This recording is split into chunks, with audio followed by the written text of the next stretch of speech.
ક્યારેક આપણું કોઈ ખોટું કરે ને ત્યારે રાજી થવું કદાચ એમાં પણ આપણું સારું હોય, એમાંય આપણું સારું હોય. આપણી નિંદા કરે તો ક્રોધ કરવાની જરૂર નથી, આપણી નિંદામાં આપણું સારું જ થતું હોય. ત્યારે કારણ કે આ સંસારમાં લોકોને તમારા વિશે બોલતા જરાય અચકાવું નથી. તમારા વિશે જે તે બોલવું હોય એટલે સંસારને મનમાંય નથી.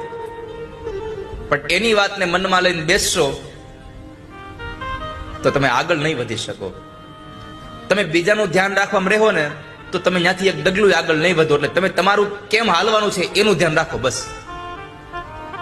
તમારું ધ્યાન રાખવા વાળા હજી તમારી વાહે પડ્યા, તમે જોજો. કારણ કે એ ન્યાન્યા જ રહે ને. એટલે સંસારમાં ક્યારેય પણ તમારી વાતો થતી હોય એના પર ધ્યાન ન દેશો, કેમ કે એમાં ધ્યાન દેવા જશો તો તમે તમારું મૂળ કામ ચૂકી જશો. कुछ तो लोग कहेंगे लोगों का काम ही है कहना,